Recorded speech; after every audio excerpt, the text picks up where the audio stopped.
Hello everyone, आज के video में हम डिस्कस करेंगे वेल्डिंग इलेक्ट्रोड्स के ऊपर जो मार्किंग होती है तो उनके लिए क्या रिक्वायरमेंट होती है कोड के अकॉर्डिंग।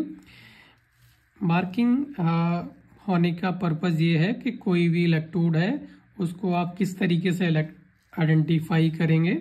तो आइडेंटिफाई करने के लिए भी हर इलेक्ट्रोड के ऊपर मार्किंग होनी चाहिए। और मार्किंग के क्या रूल्स हैं, चलिए हम देखते हैं। कि वेल्डिंग इलेक्ट्रोड है तो हम उस इलेक्ट्रोड को देखेंगे कि क्या मार्किंग है। तो मार्किंग के ऊपर देख रहे हैं, इसमें वेल्डिंग इलेक्ट्रोड का नाम लिखा है E7018 और जो सप्लीमेंट्री डेजिग्नेटेड है वो -1 है। तो -1 का जो इलेक्ट्रोड होता है वो लो टेम्परेचर सर्विस के लिए होता है। और उसके आगे आप देखेंगे सुप्राथर्म एक ब्रांड नेम है D&H का, तो वो लिखा हुआ है। और स्पेशल कंप्लीट ये आपका नाम हो गया एक वेल्डिंग इलेक्ट्रोड का। तो जब भी हम किसी वेल्डिंग इलेक्ट्रोड को यूज़ करना होगा या फिर परचेज करना होगा तो हम पूरा नाम लिख के देंगे सो दैट आइडेंटिफिकेशन हो सके प्रॉपर इलेक्ट्रोड का। तो चलिए इसके ऊपर हम देख रहे हैं कि कवरिंग है। तो कवरिंग है वो फ्लक्स की कोटिंग है। तो कोटिंग के ऊपर ही आपकी मार्किंग होनी चाहिए।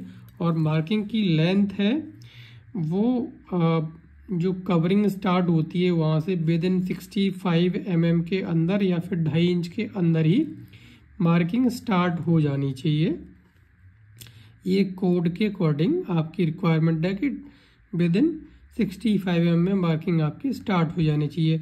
तो हमने जो एग्जांपल लिया है वो E7018-1H4R का एक इलेक्ट्रोड मान लेते हैं। तो इसका ये कंप्लीट नेम हो गया। तो इसके ऊपर आप देख रहे हैं ये है मैंडेटरी डेजिग्नेटर। हमने ऑलरेडी एक वीडियो बनाया है जिसमें हमने कवर किया है कि जो इलेक्ट्रोड के कोड्स हैं, कोड आपका कंप्लीट होता है दो चीज़ों से मिलकर बना होता है। एक होता है मैंडेटरी और एक होता है सप्लीमेंट्री। तो ये E7018 आप देख रहे हैं ये मैंडेटरी है और -1 से लेके H4R तक ये सप्लीमेंट्री है। क्योंकि -1 उस केस में यूज करते हैं जहाँ पे हमें लो टेम्परेचर सर्विस रहता है या फिर टेम्परेचर है वो लो रहता है, जैसे -45 डिग्री हो गया। और H4 का मतलब है कि जहाँ पर हाइड्रोजन हमें कम चाहिए होती है, जो लो हाइड्रोजन इलेक्ट्रोड्स होते हैं उस केस में ये रिक्वायरमेंट होती है इस तरह के इलेक्ट्रोड्स की। और R जहाँ पर लो मॉइस्चर कंटेंट चाहिए होते हैं। तो ये कंप्लीट -1 H4R वाला जो सेक्शन है ये सप्लीमेंट्री डेजिग्नेशन है।